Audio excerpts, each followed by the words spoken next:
بسم الله الرحمن الرحيم الحمد لله رب العالمين والصلاة والسلام على أشرف الأنبياء والمرسلين نبينا محمد وعلى آله وأصحابه أجمعين أما بعد السلام عليكم ورحمة الله وبركاته. Alhamdulillah, we had lesson number 4 tonight on the foundations of Aqeedah, and in last week's class we spoke about the importance of following the Salaf. And we gave evidences for this from the Quran and the Sunnah, and we spoke about the definition of who the Salaf are, like the pious predecessors concerning the first 3 generations. Okay. The next section in the notes speaks about implementation. And what does it mean? So we've spoken about the importance of it, but what does it actually mean to say we follow the way of the Salaf? Right? It means to adhere to the way of the righteous predecessors in understanding and practicing Islam, and this involves following the Quran and Sunnah, yes. Okay? But what we will find is every single group claims to follow the Quran and Sunnah, right? Except the group that rejects Hadith. But every single group of Islam claims to follow the Quran and the Sunnah, including the Shia, including the extreme radical groups. They claim to follow the Quran and the Sunnah.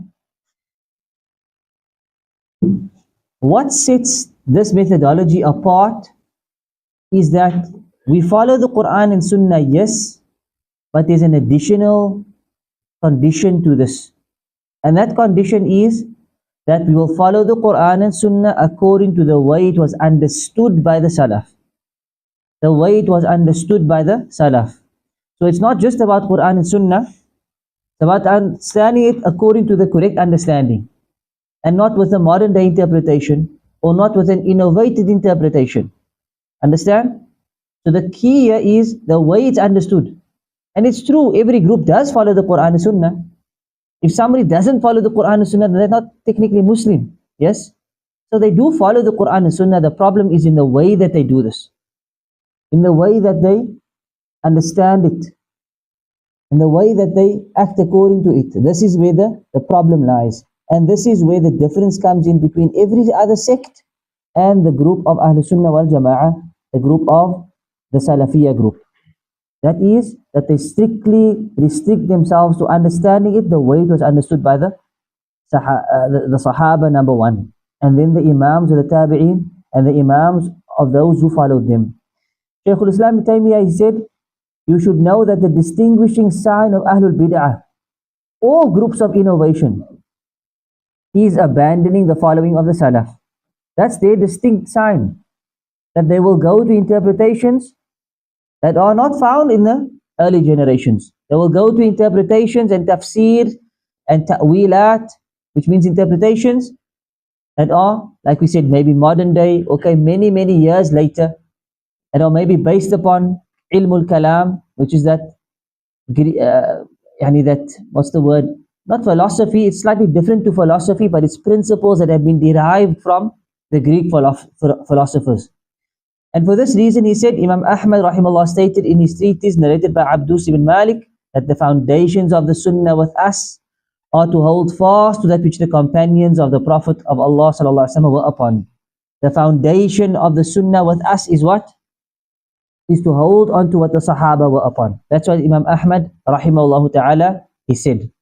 Imam al-Awza'i, again one of the classical Imams, he said, patiently restrict yourselves to the Sunnah and pause where the people paused. And you don't need anything new. Stick to what the Sunnah says. Anything that's besides it, ignore it. Say what they said and avoid what they avoided. Say what they said. The Sunnah, yani the Prophet ﷺ and his companions. Say what they said. Imitate them and avoid what they avoided. Take to the path of the Salaf, for indeed what was sufficient for them is sufficient for you. This is the advice of one of the great Imams of the past, Imams of Ahlul Hadith. Right? What was sufficient for them is sufficient for you. This is very important, because these days you will be told that's not enough. We need something more. We have new doubts that have come up about.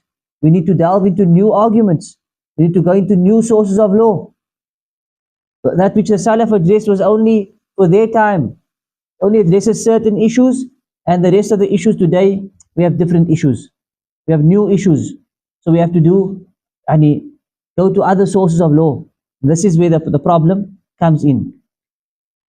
Okay? So implementation, again, in theory is what? In theory is that we place this condition of the understanding of the Sahaba, according to the understanding of the Sahaba. Then we have the Salaf and their unity in Aqeedah.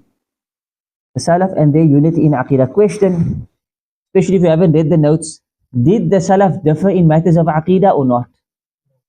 Did the Sahaba differ in matters of Aqeedah? Did the Tabi'een differ in matters of Aqeedah or not? Okay? The answer in general would be no. But there's a bit more detail to this that we have to clarify.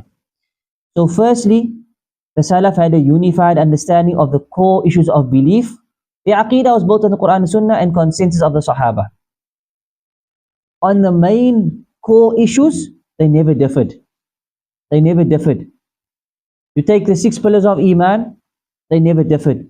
You take the matters of the unseen, they never really differed. You take in each pillar of Iman, right? Like believing in Allah, they never differed. When it comes to Tawheed, one wasn't calling upon the dead and the other said, no, it's shirk. Like we have today.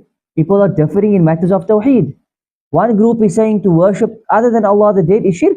Another group is saying what? No, it's not shirk. One group will say it's bid'ah, another group comes and says, no, it's not bid'ah, it's permissible. It's actually recommended. So we have different views in what? A core issue of belief. Right? Calling upon the dead or worshipping other than Allah is related to the kalima of La ilaha illallah, the first pillar of Islam. This is not a secondary issue. It's a primary issue. It's a core issue. So the Salaf never differed on this. You don't find they had these different beliefs like we find today. Understand? And this is where we have a problem today. Core issues, there was no differences of opinion. Similarly, understanding Allah's names and attributes. Understanding His names and attributes is a core issue. It's part of Iman in Allah. Part of how you believe in Allah, how you understand Allah, how you know your Lord. You know your Lord. And imagine somebody says to you, Allah has no names and Allah has no attributes. Jahmiyyah said Allah has no attributes. The sect. That means you cannot describe Allah with anything. How do you know who Allah is? Understand me? If we say Allah had no names, or those names have no meanings, how do you know your Maker? Who are you worshipping? What are you worshipping? So when you negate Allah's names and attributes, you are in reality, what are you negating? You are negating Him. You are negating Him. You are taking away from His greatness.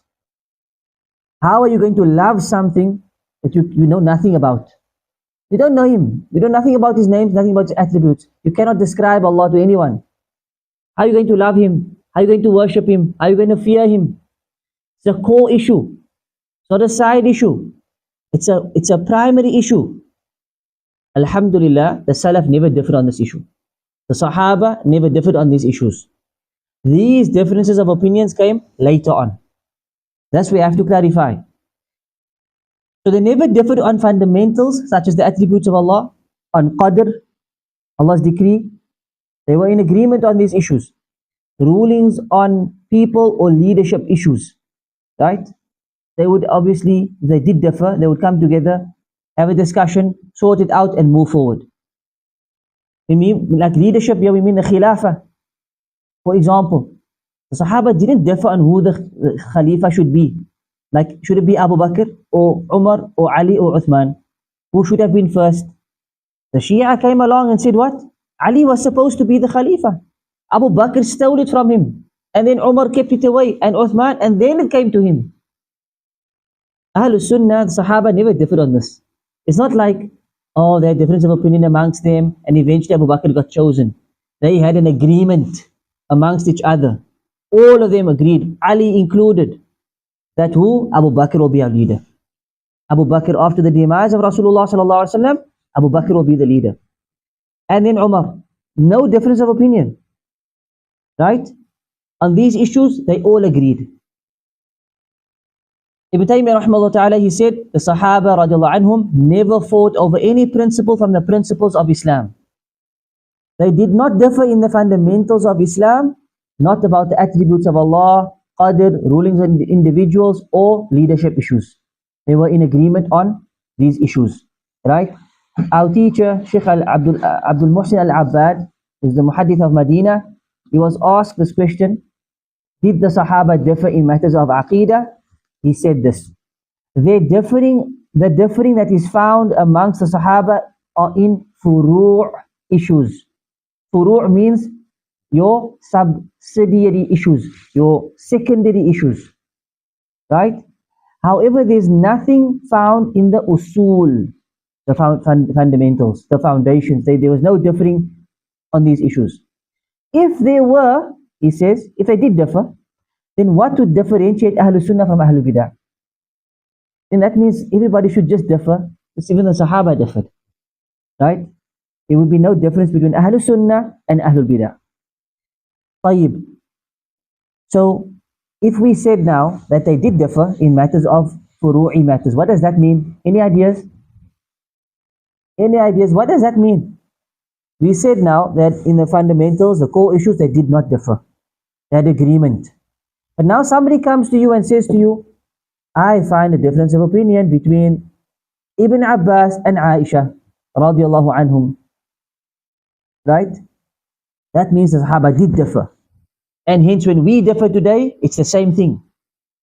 We are saying it's not the same thing. Why? In the core issues, they never differed. They differed in the finer details. Finer details. Where there was not an explicit text.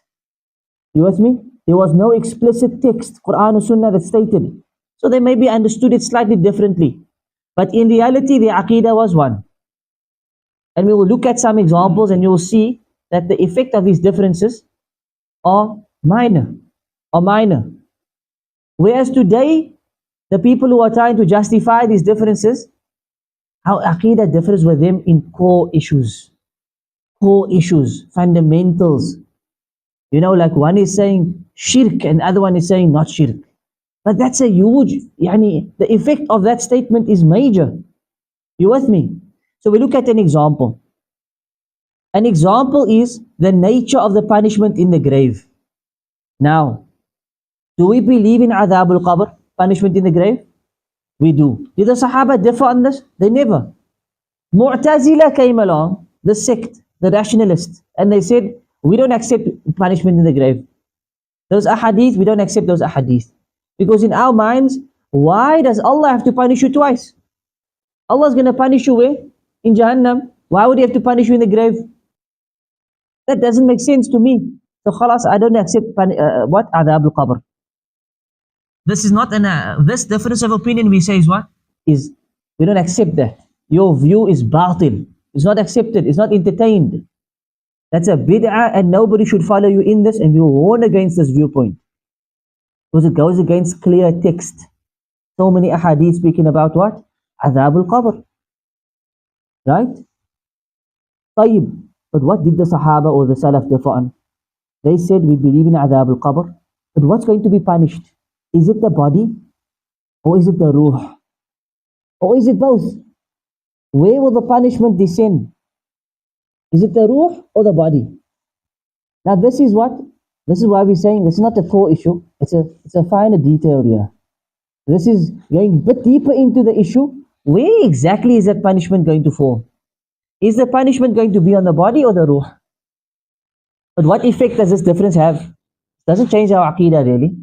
We're telling people, be careful of Adhab al-Qabr. Seek refuge in Adhab al-Qabr. Because we believe it's real. Whether you say it's the ruh or the body, doesn't change anything. It's still a punishment in the grave. For example, we believe on Qiyamah there will be a mizan, a scale. And your deeds will be weighed. Yes? What exactly is meant by this? What is meant? What's going to be weighed? Is it the deed itself? Or is it your book of deeds? Will it be the book that comes out of your right shoulder and your left shoulder and placed on the scales?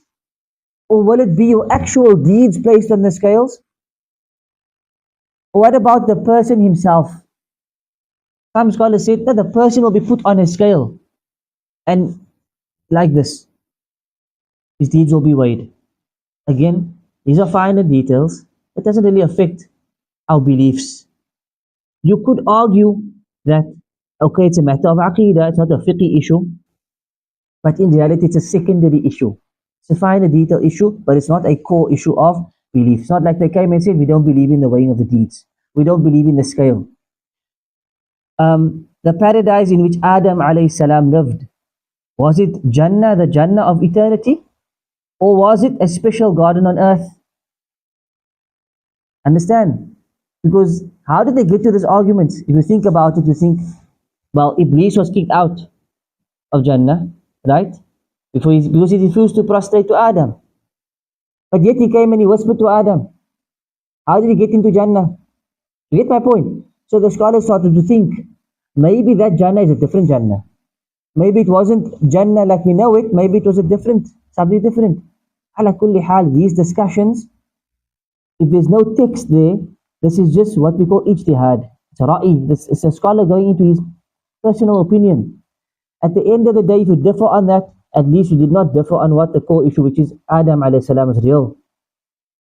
He ate from the apple, he was expelled from paradise, Iblis, did the waswasa. These things that there's no difference on. Just the core, not the core, the finer details.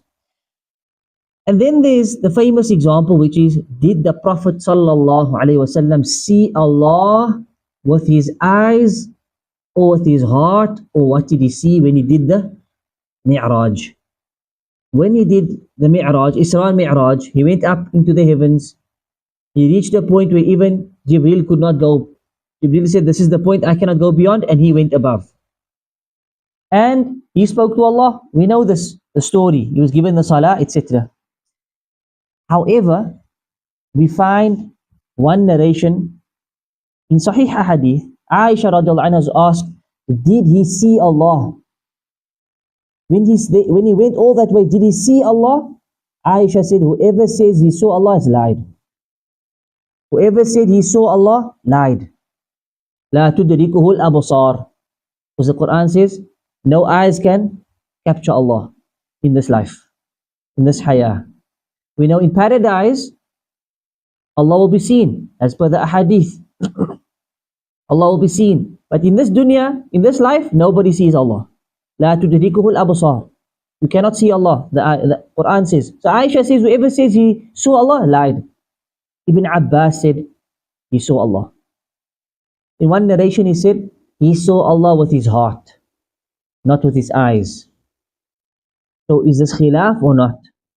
Is this khilaf or not? Most people say, well, there you go, they differed. They differed. Firstly, it's not a core issue. It's a finer detail. Secondly, scholars like Shaykh al-Islam Ibn Taymiyyah and Ibn al-Qayyim actually argue that if you look at the different wordings of these, what Ibn Abbas and Aisha said, you will find that there's no actual ikhtilaf. That they both agreed he did not see Allah with his eyes, but he saw Allah with his heart. He saw Allah with his heart. Wallahu a'lam. But what's our conclusion on these matters? Our conclusion is that we shouldn't make a blanket statement and say, there's no ikhtilaf. Somebody might come to you and say, what do you say about these ikhtilafat? Right? At the same time, we don't open the door for ikhtilaf and say, well, the Sahaba differed, we can all differ on Aqeedah. You have your belief, I have my belief. What's the ayah that they use? Lakum dinukum waliya din. Yes? No. That's actually incorrect. What we find is, most Aqeedah issues have no dispute. Most Aqeedah issues have no dispute because they are established with clear evidence in the Quran and Sunnah. The disagreement exists in only detailed branches, specifics, right? Where there's no explicit text, or where the text is not definitive in its meaning, not clear cut. And this is where they would have differed slightly. Understand? So this is very important to understand. Once again, it's a foundation of our belief that we believe the Sahaba did not differ in the core issues, hence we should not differ in those core issues. However, in the finite details here and there, minute details, this is where there was some khilafat. And we could argue there's room for ikhtilaf in those issues. Right? Why is there room for ikhtilaf in those issues?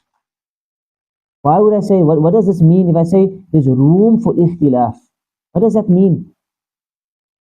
Anybody, what does that mean if I say there's room for ikhtilaf in those issues? What's your understanding of this? Open to discussion, fair enough. They're not black and white. Right? They're not black and white. This is room for maybe this, maybe that, because the text is not clear cut. The hadith, the ayah is not clear cut on those, specifics. So I've added to this some guidelines for acceptable differences. And I think this is just for your general benefit, because this is very important from an Aqeedah point of view and also from even a fiqh point of view. For the deen in general, this is important to understand. Right? There are times where ikhtilaf is valid. Ikhtilaf is valid and should be tolerated and respected, and we understand that there's room for ikhtilafat, differing. And there are times where it's not valid. And what's the difference then? How do we know when it's valid and when it's not valid? This is the question. Understand? So, number one is in the absence of an explicit text or ijma'. Ijma' is consensus. So, if an issue has no clear evidence from the Quran, Sunnah, or consensus, then it falls under ijtihad. Are you with me? If an issue has no clear text of Quran or Sunnah, and there's no ijma', there's no agreement of all the scholars on this issue, it falls under what we call ijtihad. طيب. Secondly, we know that scholars differ in their ability to analyze and extract rulings. So because there's nothing clear cut, one alim may understand it differently to another alim. As Allah has granted some greater insight than others. Some are more knowledgeable than others. Some might have, Allah blessed him in this issue. Allah opened up for him. Some know more ahadith, more supporting evidences, more narrations of Sahaba, right, than others. Hence, the conclusion that they come to will be slightly different. And this principle that we just mentioned applies to matters of Aqeedah and fiqh. Right? Though most disagreements occur in intricate details of knowledge, where scholarly consensus is rare. It's rare. So what's number one? When is ikhtilaf valid? Yes, what does that mean? There is no text, a Quran or Sunnah or ijma. Don't say majority. Do not say majority. Ijma means all the scholars. Majority is not ijma. Okay? Majority is not ijma'. Ijma' means consensus of all the scholars. Are you with me? Majority just means most. If I said Abu Hanifa, Malik and Shafi'i said this and Ahmad said that. Okay? Majority said this and Ahmad said that. That's not ijma'. Even though Ahmad is alone, for example, in this issue amongst the four imams, this is not ijma'. Ijma' means all the scholars. Understand me? There's no ikhtilaf. Not the four of them, no. All the scholars. No scholars differed. So for example, I'll give you a basic example at that given time, yes. I'll give you a basic example. This example will be for all times. What's the ruling on wearing hijab for a female that's reached the age of puberty? Fard. Is there ikhtilaf on this? No. Every single alim agreed she must wear the hijab. Tomorrow somebody pitches up, the mufti of the grand mufti of this ifta council, and he says it's not fard. What's our opinion on this? On his view? It's rejected. You say to him, take your view, throw it in the bin. It's not worth anything. Why? The moment you oppose ijma', your view is null and void. There's no room for ikhtilaf here. These issues where there's room for ikhtilaf is where there is no ijma'. There's no confirmed ijma'. You with me? So there's no Quranic ayah that's clear cut, no hadith that's clear cut, and no ijma'. Not majority. Majority is something completely different. Okay? Ibn Taymiyyah said there's no doubt that errors in intricate knowledge are forgiven for the ummah, even in matters of belief. They're forgiven. If not, most of the scholars of this ummah would be doomed. Subhanallah. This is a powerful statement. In these finer, intricate matters, even matters of belief, if a scholar errs in these matters, he has a different view on these matters, he's not taken to task, he's forgiven. If we were to be rigid, this ummah would be doomed. Every scholar would be what? Refuted. Every scholar would be thrown under the bus. This is a big mushkila. Why? Salafis of today don't understand this anymore. They don't understand when there's valid ikhtilaf and when there's no valid ikhtilaf. So they treat every ikhtilaf as what? As a khilaf that's not acceptable. The khilaf that's not acceptable. Right? And so they start refuting people. This one's not Salafi anymore, this one's not from the Sunnah, this one's this one's that, this one is a Hizbi, this one's a Ikhwani, this one is a this, this one is a that. Why? He differed with us on whether that person is right or wrong. That person's ijtihad. I differ with him, you differ with him, that Shaykh differed, but because I want my view to be pushed, I will excommunicate every other person who doesn't agree with my view and my Shaykh's view. This is not the way of Ahlus Sunnah wal Jama'ah. This is extremism. This is extremism where you are being mutashaddid, severe on issues where there's actually some room for differing. Right? And especially in matters of fiqh.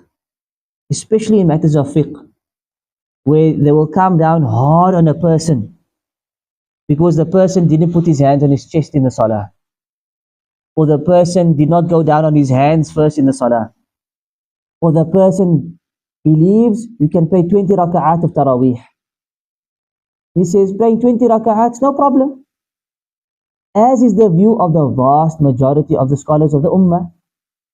A guy will come and say, that's a bid'ah, you are doing bid'ah, you're calling to bid'ah, you are innovator. Wallahi, this is jahal fawq al-jahal. This person is an ignoramus, that's what he is. He hasn't understood the deen, nor the principles of the deen, nor how the deen works. If you say that person is an innovator, you have accused Imam Ahmad of being an innovator, Imam Ash-Shafi'i of being an innovator, Imam Malik and Abu Hanifa and 90% of the Salaf of being innovators, because of your limited understanding of the deen. So this is very important to understand. This here that we're talking about now is very important to understand, because you can become an extremist, a radicalist if you don't understand this. Right? If there's no clear text or there's no ijma', it becomes an ijtihadi issue, which means it's open to interpretation, and we treat it with what? Respect and leniency. You are not allowed to fight each other on these issues, or refute each other, or boycott each other on these issues. Right? We go back to the Salaf. Go back to the Sahaba. This is the way of the Salaf. What did they do? What happened? An example. Uthman ibn Affan is a Khalifa. Uthman. They go for Hajj. What's the Sunnah on Hajj is, when you are in Mina, the Hujjaj on Mina, you pray 2 raka'at instead of 4. Your salawat, you shorten. Right? You're like a traveler. So you pray like a traveler on Hajj. This was how the Prophet ﷺ did it. Uthman radiallahu anhu came and he prayed 4 rak'at. He prayed differently. He prayed 4. And the ulama said the reason he did this was because he believed he was a resident of Makkah. And he was married to a woman in Makkah. So as the imam, he's leading the salah. He doesn't pray qasr, he prays what? In full. Ibn Mas'ud, comes to him and says to him, the sunnah is to pray 2, not 4. And Uthman doesn't agree with him. Not in my case. Ibn Mas'ud says we should be praying too. It's not in my case. And Uthman leads. What did Ibn Mas'ud do? Did he pray for or did he pray in another jama'ah? Another jama'ah? Did he refute Uthman and say he's doing a bid'ah? He prayed for. And they came to him and said, you said Sunnah is to pray too, but you're praying for? He said, Al-khilafu shar. Differing on these matters is evil. To differ on matters like this is evil. We don't differ on these issues. He has a view, I have a view, but there's valid scope for differing here. Because he understands the matter differently to me. It's a fiqh issue. You cannot be rigid and black and white on these issues. It's not the way of the Salaf. It's not the way of the Salaf to be black and white on these type of issues. That this must be emphasized, because unfortunately what Salafi has become today is refuting anyone and everyone, because the guy walks differently to the way you walk, and he sits different to the way you sit, and he looks different to the way you look, and boom, he's off the manhaj. This is not correct. And none of our scholars was upon this. None of the senior scholars was upon this. Look at Shaykh bin Baz, Shaykh ibn Uthaymin, Shaykh al-Albani. None of them were like this. This is a new bid'ah that's crept in, and it's unfortunate.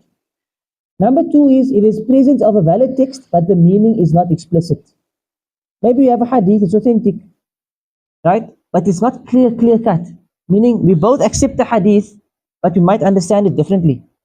We might understand it slightly differently. What's meant by this hadith, we understand it differently. Although we agree it's authentic, right? In a case like this, we do not refute the person. Why? It's a matter of ijtihad. Number three, an explicit text, but dispute over its authenticity.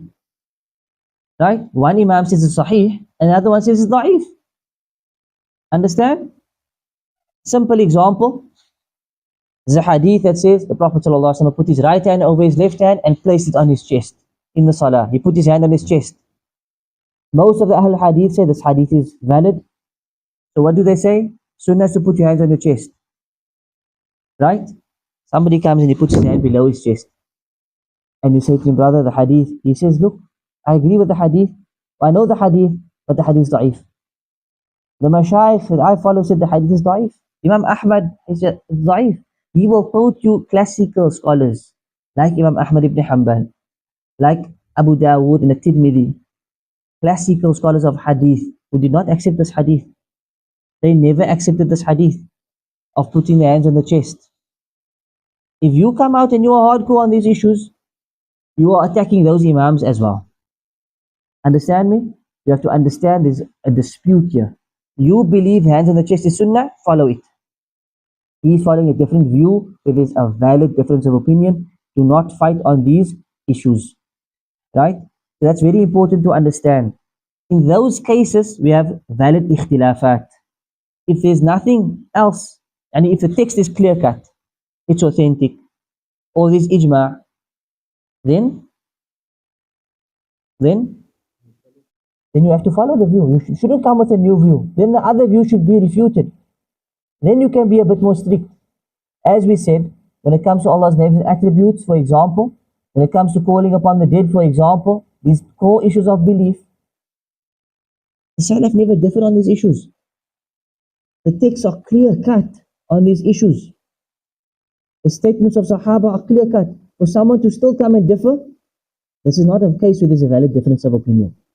So this is where you could be a bit more strict. This is why you find Sahaba being, refuting Ahlul Bidah. Like Ibn Abbas went to debate the Khawarij. Ibn Umar refuted the Qadariyah, as I mentioned before in this class. Right? And the same with the classical Imams. They wrote books against these sects because they came with new beliefs that were never differed over previously. And they have no evidences for what they claim in reality from Quran and Sunnah. So that understanding is very, very important. Again, I'm emphasizing this. Right? Then we have the Salaf's approach to fiqh. Right? This will add on to what we just discussed. Fiqh and ijtihad, unlike Aqeedah, they differ in fiqh. They differed in fiqh. Okay? They differed in many issues of fiqh. And they never fought. As I just gave you the example of Uthman and Abdullah bin Mas'ud. Difference of opinion in a fiqh issue, there's no fighting. I don't agree with him, but we carry on. And we overlook the differences and we move on. It's not regarded as bid'ahs, not regarded as this person is an innovator and so forth. We shouldn't be treating these type of issues like matters of Aqeedah. You with me? You do not treat these differences like matters of Aqeedah. And when we study the fiqh, inshallah, you will see there's so many ikhtilafat. So many ikhtilafat. Right? In the salah, in the wudu, in this, in that. These matters were never ever fought over. Okay? No tabdi' in fiqh disputes. No calling a person an innovator and is a this and is a that. Right? And thirdly, they were in opposition to taqleed. The Salaf were not people of taqleed. What is taqleed? Who can give me the definition of taqleed? Who knows the definition of taqleed? Now, blind following is a good translation of the word. What's the right definition for it? Is a definition all of the scholars give for taqleed, which is to accept the statement of a scholar without knowing his proof. To accept the view or statement of an alim without knowing his evidence, that's taqleed. You with me? If I said to you, such and such a thing is haram, you say, okay, Shaykh, shukran, jazakallah khair, and you go. That's taqleed. You just took my view without knowing my evidence. You understand me? But if I said it's haram because Allah said this, you've got my view with my evidence, technically that's not taqleed. This is what we call ittiba'. You're following the view of the scholar. Okay? So, taqleed was not done by the Salaf, meaning they would not blind follow individuals. Take one imam and just follow him. Go to a shaykh and just follow him. They would always look for evidence, try to follow the strongest evidence, because ultimately the intention was to follow the sunnah of the Prophet ﷺ and not an individual. Right? So tawheed of ittiba', they call this, meaning they only wanted to follow one person. And that is the Prophet ﷺ, and not any individual. So in a nutshell, that's how they treated fiqh. I'm not going to go into too much detail there, that we can discuss in the fiqh class, inshallah, in more detail. So practical implementation, adhere to the sunnah, follow the path of the salaf by limiting your understanding of the Quran and sunnah to their interpretations, especially on agreed upon issues. That's number one, as we touched on before, right? 2, avoid innovations. Distance yourself from methodologies and beliefs introduced after the time of the Sahaba. Any new Aqeedah that comes about was not the Aqeedah of the Sahaba, khalas, leave it out. Any new deeds, actions that they didn't do, leave it out. It's basically a bid'ah. Thirdly, follow their morals. Not only in Aqeedah issues, in the akhlaq, the etiquettes, the adab, they were par excellence. So even on these issues, we want to follow the Sahaba, radiallahu anhum. And number 4 is unite on the fundamentals. Seek unity with fellow Muslims on the foundations of Islam, avoiding debates on permissible differences. Right? This is part of the way of the Salaf, is to unite the Muslims. Try to have unity, not this idea of each group. But we want to unite on our Aqeedah. Where there's room for ikhtilaf, we don't have to debate and fight over these issues. Right? We can overlook those differences, acknowledge you have differences on these issues, and move on. That's the Shaykh's view, that's my view, carry on. He's following a valid viewpoint, I'm following a valid viewpoint. Alhamdulillah, we move on. This doesn't mean that we don't discuss the issue. You can have a discussion, scholarly discussion, discuss the issue, but to debate and to fight and to argue, this is not the way of the Salaf. Right? Ultimately, we want to be united as much as possible. So, from what we've mentioned so far, we've basically proven, inshaAllah ta'ala, and we've looked at the practicality of this methodology, implementation of this methodology, that this is the right way. And we have no doubt that this is the correct way, the way of the Salaf. Okay? Or also known as Salafiyah. There are other names that are given to this methodology, like Ahl-Sunnah wal Jama'ah. Ahl-Sunnah wal Jama'ah basically means, Ahl means the people. Ahl-Sunnah, the people of Sunnah, and Jama'ah, people who are gathered together. They are a group. Also, Ahlul Sunnah, people of the Sunnah, or even Ahlul Jama'ah. Some scholars refer to them as Al-Jama'ah, as per that hadith that I mentioned last week. The Prophet ﷺ was asked which group is going to Jannah, he said the Jama'ah, Al-Jama'ah. Ahlul Athar, or As-Salafu Salih, right, the righteous predecessors. Ahlul Athar. In English you find Atharis. People call themselves Atharis. Athar means narrations or reports. So the people who follow narrations, people who follow reports, they are Atharis or Ahlul Athar. Ahlul Hadith, right, the people of Hadith. It's another synonym for the same methodology. Ahlul Hadith, the people who follow Hadith, whose Aqeedah is based upon Hadith, Manhaj is based upon Hadith. And I'm going to clarify something here, and that means, it's different to the Ahlul Hadith movement that you find today in the world, like the Markaz Ahlul Hadith. And I'm not here to attack the Markaz Ahlul Hadith, but that is a different movement. Yes, some of it is political, and sometimes they have different approaches here and there. But when we say Ahlul Hadith, we mean the classical Ahlul Hadith, like Bukhari and Ahmad ibn Hanbal and those Imams that were called Ahlul Hadith. Yes, these groups today are, inshallah, called that because they want to be like them. But this is not what we mean in this here, in this, because obviously we're talking about the predecessors here, right? Not modern day Ahlul Hadith. Al-Firqatun Najiyah, the saved sect. Where does this come from? Where does this name come from? It's the hadith of the 73 sects. That's the saved group. Hence they are called Al-Firqatun Najiyah. Again, I'm going to say this. We are not saying we are saved individuals, we're going to Jannah, everyone else going to Jahannam. It's not what anyone is saying. We are saying this is the group that leads, the path that leads towards paradise. Hence, everybody should be on this path, try their best to be on this path. But am I going to Jannah? I don't know. I have to try and work my best and work hard and hope in Allah's mercy that I will reach Jannah. But we want to stick to the right path. Al-Ta'ifa al-Mansura, the victorious group. The victorious group. Right? The Prophet ﷺ mentioned that there will be this one group of my ummah who will continue to be upon the haqq, ظاهرين, openly calling to the truth. And nothing will harm them.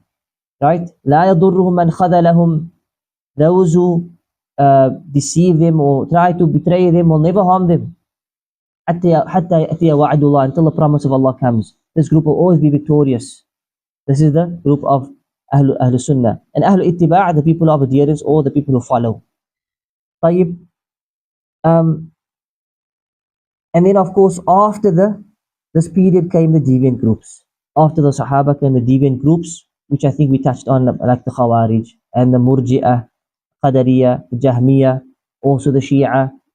And then came the groups of Kalam. Ilmul Kalam crept into the Ummah. These principles that were derived from Greek philosophy were brought into the Arab world, translated into Arabic. People then learned these principles and applied it to Aqeedah.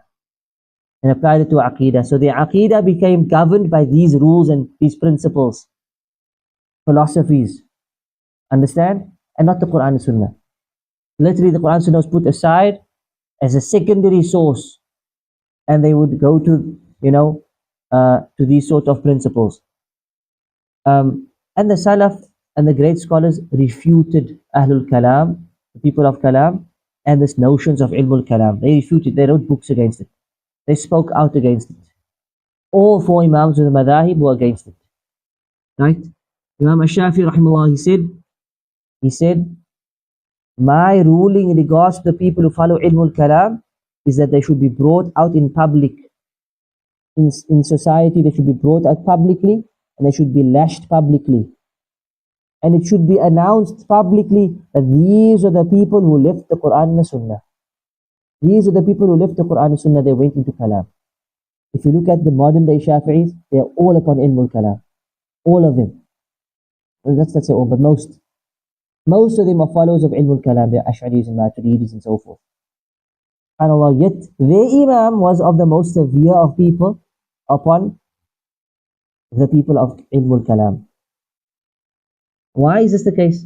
Why is this the case that they are not in alignment with what Imam Shafi'i said? Who knows? Huh? The Shafi'is.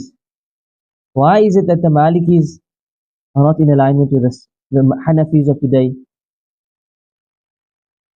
Who knows? No? Okay, let's just to conclude, right? Out of the four madhahib, which group is the strongest in Aqeedah, closest to the way of the Salaf? The Hanbalis. Why is that the case? So Saudi knows before Saudi time, way before Saudi existed. He's the fourth one. He's not the first, he's the fourth. Ahmad ibn Hanbal was the most clear cut when it came to Aqeedah. Not because he differed with the others, but because he lived in a different time. He was the fourth of them. So he saw more bid'ah than the others. And he lived through the heyday of the Mu'tazila. Ahmad ibn Hanbal lived in a time where the Mu'tazila ruled. He lived under a Mu'tazili ruler, and they used to claim, for example, that the Quran is a creation of Allah. Ahl Sunnah's belief is that the Quran is not created, it's Allah's speech. Allah spoke these words. It cannot be a creation. Imam Ahmad said, no, you can't say it's a creation. And what did they do? They started to imprison scholars and beat scholars. Whoever says this and goes against us, to the point, some were killed, some were imprisoned, some were silenced, some changed their beliefs out of fear for what the rulers would do to them. And Imam Ahmad stood up and he said, no ways. This is the Aqeedah of Ahl Sunnah wal Jama'ah. This is the Aqeedah of Ahl Sunnah wal Jama'ah. This is why if you're looking for reports on Aqeedah, you'll find the most from him. Because he had to clarify the creed of Ahl Sunnah more than the others. Imam Malik didn't live to see so much bid'ah. He lived in Medina. Ahlul Hadith was strong there. He didn't see as much. You with me? Imam Ahmad saw things that others didn't see, experienced things that others didn't experience. So he had to clarify the creed over and over and over and over. Hence the Hanabila became strong in matters of Aqeedah, stronger than the others. Hanbali madhab became stronger than others in matters of Aqeedah because of this reason. And that's why his nickname is Imam Ahl Sunnah. He's the Imam of Ahl Sunnah. Why? Because of the way he defended Ahl Sunnah. He stood alone. He was dragged by like mules through the streets. Dragged through the streets. Can you imagine? Imam Ahmad ibn Hanbal memorized 1 million narrations. They dragged him through the streets, punishing him. The man who lashed him would lash him and say, had I lashed an elephant, I felt it would have died by these lashes. That's how they beat him. And they locked him up. And he stood firm. Until Allah changed the affairs, a new leader came about, and they reinstated Imam Ahmad to a position of authority, and the Aqeedah of Ahl Sunnah spread and overcame the Aqeedah of the Mu'tazila. But the other madhahibs, the Imams were clear cut. The followers later on adopted a new bid'ah, which is we follow the Imam in fiqh only. We follow the Imams in fiqh only and not in Aqeedah. So we are following the Ash'ari creed in matters of belief, but in fiqh we follow Imam al-Shafi'i. So when they say they are Shafi'is, they limit it to fiqh only. Hence they differ, they won't take those statements of Imam al-Shafi'i. They won't take them, even though it goes against their creed. But you will find them very openly saying, we are Shafi'i in fiqh. We are Ash'ari in Aqeedah. And in our Sufism, we follow this tariqah. But this whole thing is another bid'ah of differentiating. You should be following the way of the Salaf in everything. And that's what the Imams themselves did. Right? Walhamdulillahi Rabbil Alameen. If there's any questions, we can continue with questions. Anyone wants to leave, you have to leave, no problem.